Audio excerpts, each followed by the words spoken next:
Buonasera, nuova edizione del nostro TG, ma iniziamo come di consueto dai titoli. Riusciranno i 5 Stelle e il PD ad andare uniti per le regionali in Calabria? Di Maio dice di no, mentre il ministro Speranza è fiducioso. Intanto Salvini annuncia presto il candidato del centrodestra.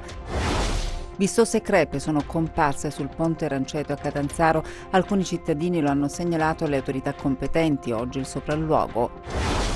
Consorzi di bonifica dimenticati, serve più personale per garantire la manutenzione del territorio. Una fiaccolata per le vie di Rose per chiedere giustizia per Lisa Gabriele, la ragazza di 22 anni trovata morta a Montalto Fugo. 54 dipendenti della cooperativa SEAT proseguono nella loro protesta. Stamattina hanno presidiato l'ingresso della cittadella regionale. Si è insediato il nuovo prefetto di Crotone, Tiziana Tombesi. Punterò sul rispetto della legge, ha detto. Nella legalità c'è sicurezza e libertà. Un convegno all'Università della Calabria per ricordare l'alluvione che colpì Cosenza il 24 novembre del 1959. Ancora buonasera dalla redazione del TG10. Apriamo questa edizione del nostro giornale con le immagini del violento sisma che ha colpito l'Albania. Anche la Calabria è pronta a dare il suo aiuto. Nelle immagini arrivate dal paese delle Aquile vedete morti, crolli, distruzione. Il terremoto è stato avvertito anche in Calabria e molti universitari tra gli italiani rientrati dall'Albania.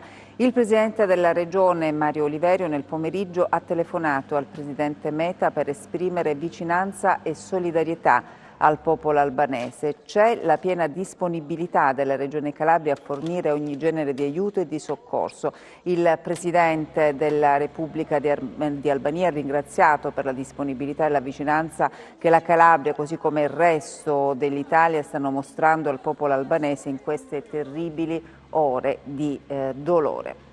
Davvero immagini impressionanti quelle che arrivano dall'Albania, ma passiamo alla politica regionale.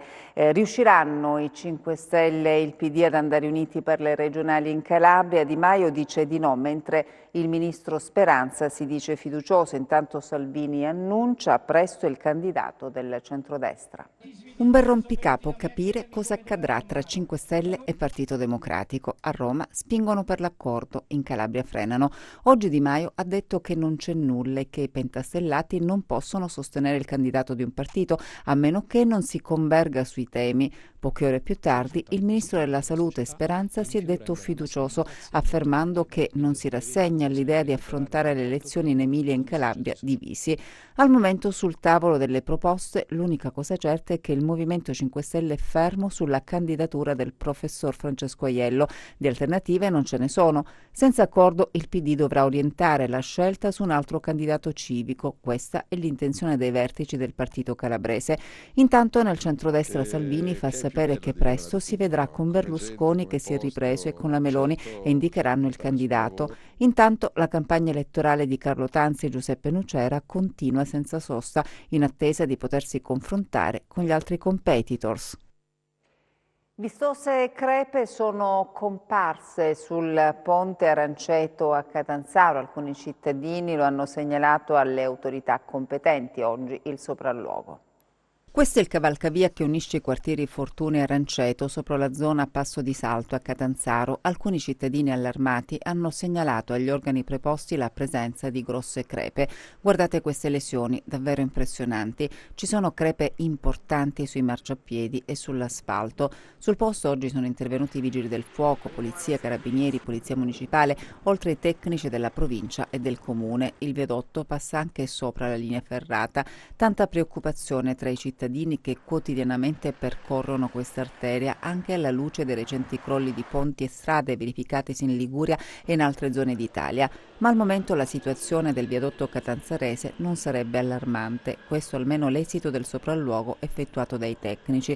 Certo, le condizioni dell'infrastruttura devono essere costantemente monitorate e nei prossimi giorni saranno effettuati i necessari interventi. Per questo si valuta di ridurre la carreggiata a partire dal tratto di viadotto dove la crepe è presente. Si passerà dunque a unica carreggiata per diminuire il peso di portata sul ponte fino a lavori completati. Consorzi di bonifica dimenticati, serve più personale per garantire la manutenzione del territorio.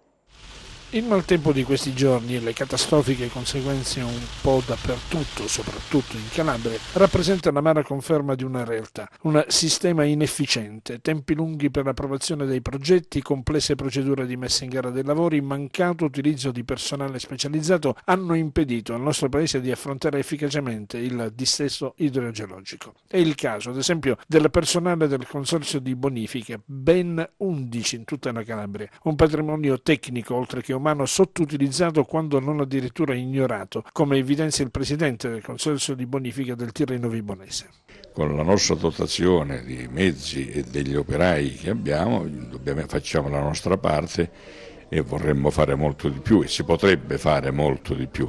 Pensiamo alla pulizia dei canali, agli interventi nei letti dei ruscelli, insomma un po' tutto questo certamente è un lavoro che rientra nelle nostre competenze. Ovviamente ci vuole anche una manodopera un po' più giovanile perché noi abbiamo una dotazione di 190 operai, ormai quasi tutti arrivati vicino al pensionamento, quindi se non c'è un rinverdimento delle manodopera diventa un problema. È uno degli elementi su cui anche la Regione potrebbe pensare di poter impiegare un po' di gente.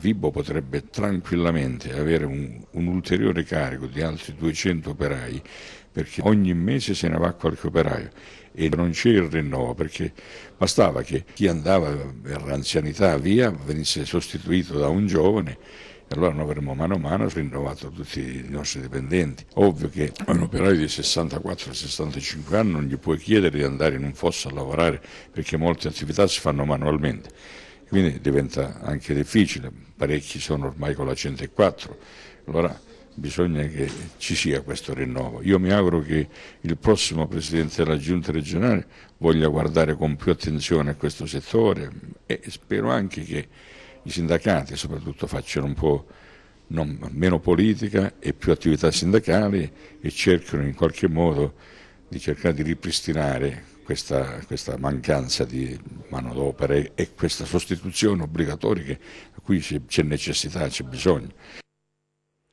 Una fiaccolata per le vie di Rose per chiedere giustizia per Lisa Gabriele, la ragazza di 22 anni trovata morta a Montalto Fugo 14 anni fa.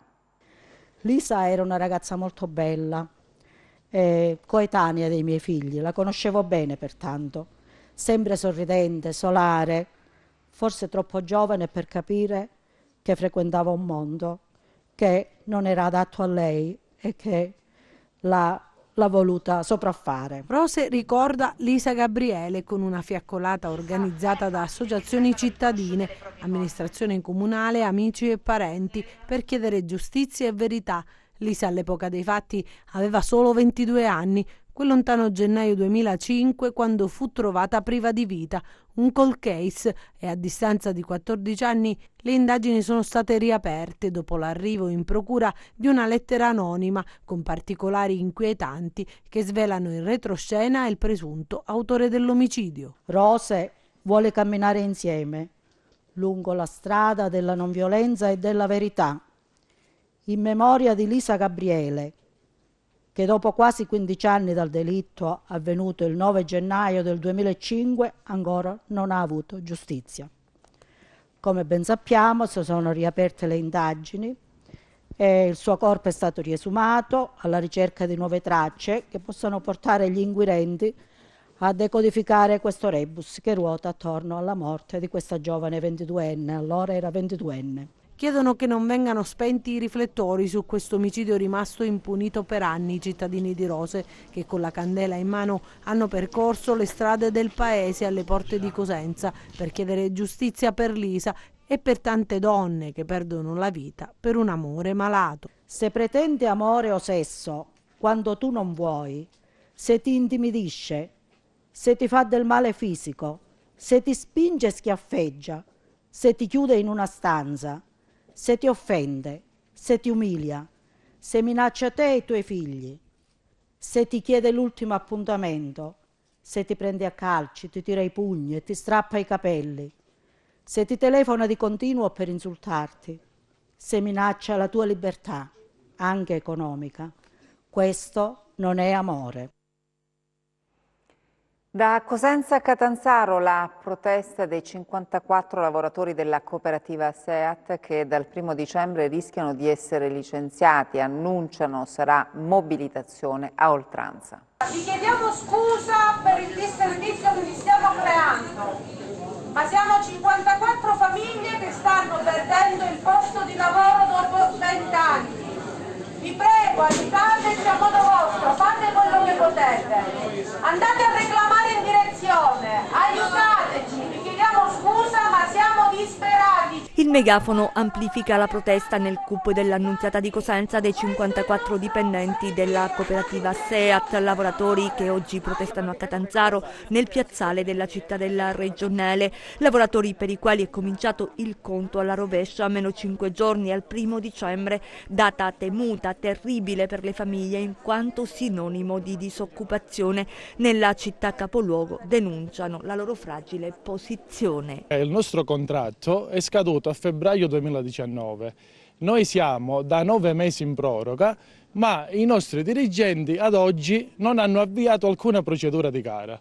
Si occupano principalmente della gestione degli sportelli del ticket, della refertazione degli esami, nonché delle prenotazioni. Puntano l'indice su una procedura concorsuale che di fatto li escluderebbe. Questo concorso è stato sbloccato per sopperire alla nostra assenza dal 1° dicembre, perché per fine mese lo completeranno e quindi questo qua è proprio il piano B al nostro licenziamento. Hanno delle proposte, ma fanno sapere sarà mobilitazione ad oltranza. Se non abbiamo una risposta entro il 30 novembre noi perderemo la clausola di salvaguardia e quindi saremo fuori definitivamente. Noi fino all'ultimo giorno lotteremo, ma ripeto, non riusciamo a capire ancora oggi le motivazioni di questo licenziamento. Noi siamo da 19 anni, svolgiamo queste mansioni all'interno dell'azienda ospedaliera, ma non abbiamo nessuna risposta da tutte le istituzioni, dalla regione, dal commissario dell'azienda ospedaliera, dal generale Cotticelli, cioè ci stanno passando la palla da una parte all'altra. Non sappiamo chi è il responsabile di questa vicenda.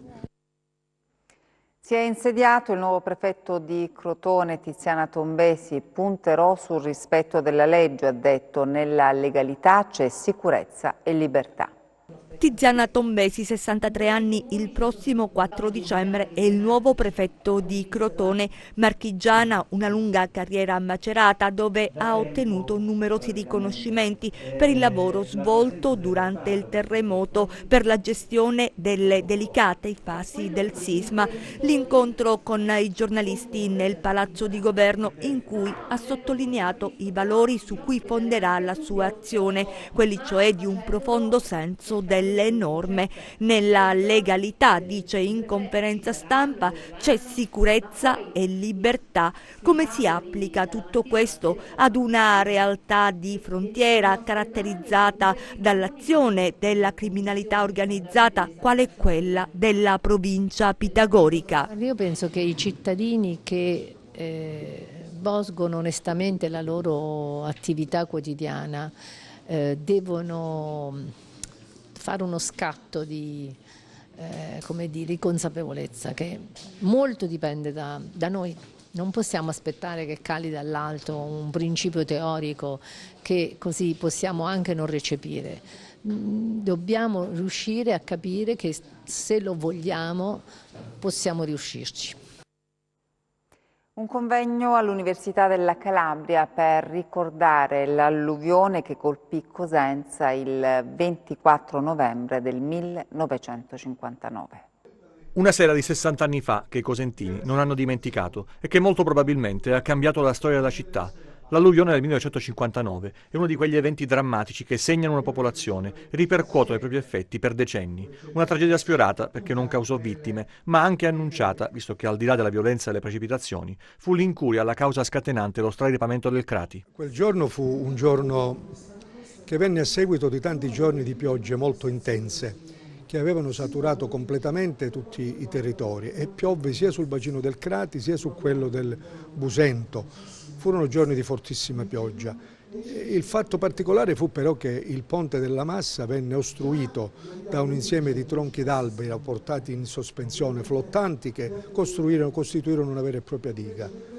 E quindi quando l'acqua continuava a salire e non trovava più sbocco verso valle, è esondato prima il Crati, ha rotto gli argini e quindi la città rimase sott'acqua, ma fu un fatto gravissimo non solo sotto l'aspetto idraulico ma anche sotto l'aspetto sociale, perché la città di Cosenza da quel momento fu come tramortita, non riuscì a riprendersi, le attività economiche languirono, i commercianti di Lungocrati furono praticamente messi in condizioni di dover diventare poveri dalla mattina alla sera. L'alluvione di Cosenza oggi è motivo di approfondimento, un pezzo di storia della comunità e una chiave di lettura sulle dinamiche urbanistiche che hanno condizionato lo sviluppo dell'area. La borghesia cittadina si stava già trasferendo verso la parte nuova della città, furono fatte scelte urbanistiche sbagliate, non si fermò l'esodo dalla città vecchia verso la città nuova, anzi quasi quasi lo si assecondò. Io credo che questa sia stata la vera ragione della crisi di Cosenza. Analisi, studi, storie di famiglie, di uomini e donne che hanno vissuto o fatto propri i ricordi del drammatico evento. E una domanda, oggi potrebbe riaccadere? Ci sono oggi sistemi di previsione e prevenzione che all'epoca non c'erano. Cioè si può intervenire per tempo intanto prevedendo il fenomeno, mettendo in allerta la popolazione e anche poi le condizioni che offre il territorio credo che siano diverse da quelle che erano all'epoca, però nulla si può escludere. A Cosenza c'è un centro di raccolta di capi d'abbigliamento per i bisognosi. Ciò che abbiamo negli armadi, ma non usiamo, è dei poveri. Quanti di noi hanno messo da parte capi di abbigliamento, scarpe, biancheria, coperte, ormai inutili, che possono, diciamo così, tornare di moda per chi è in difficoltà?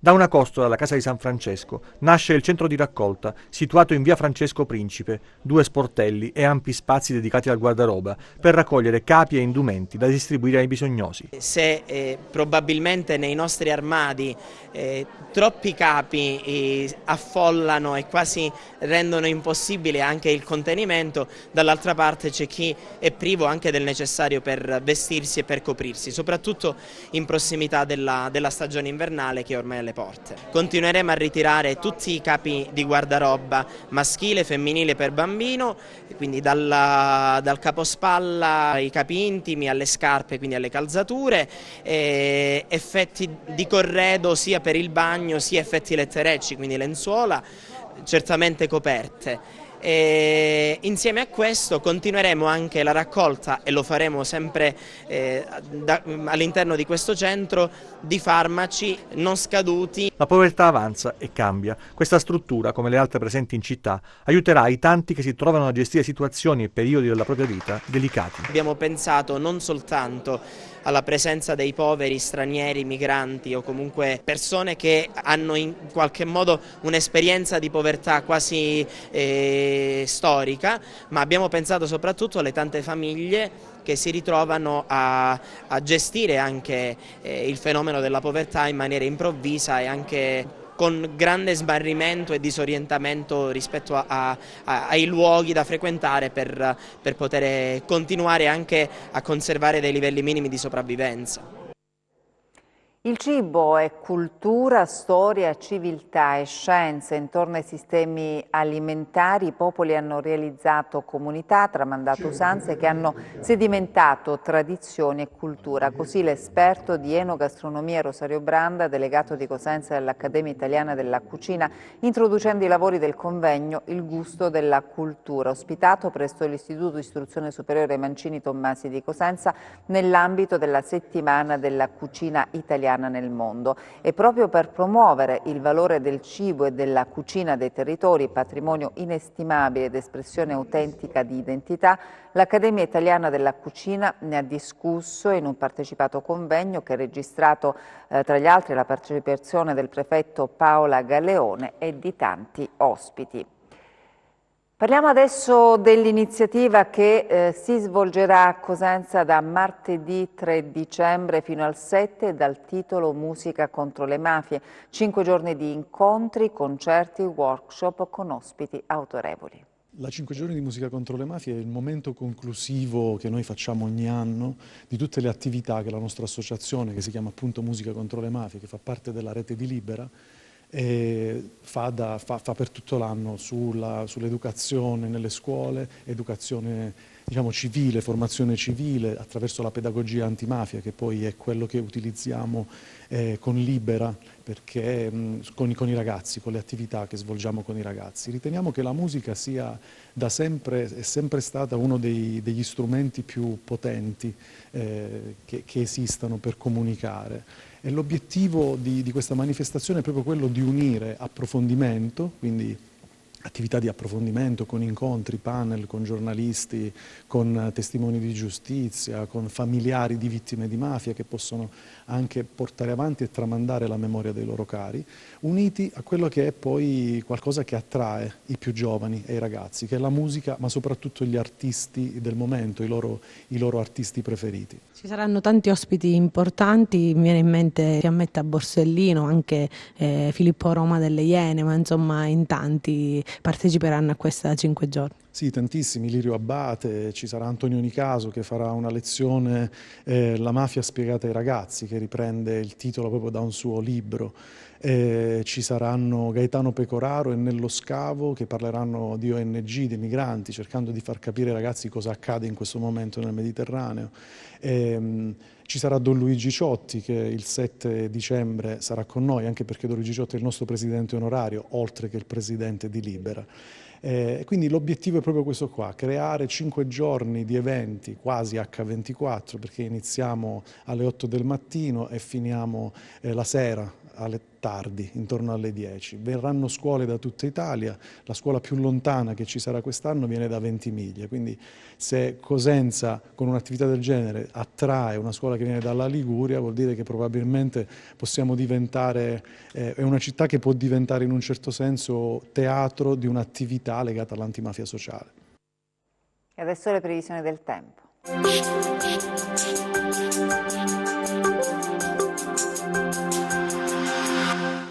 Continua l'afflusso di correnti umide che favorisce una moderata variabilità ed una debole instabilità sulla Calabria, in particolare lungo la fascia tirrenica, dove gli addensamenti risulteranno più compatti con probabilità di qualche fenomeno.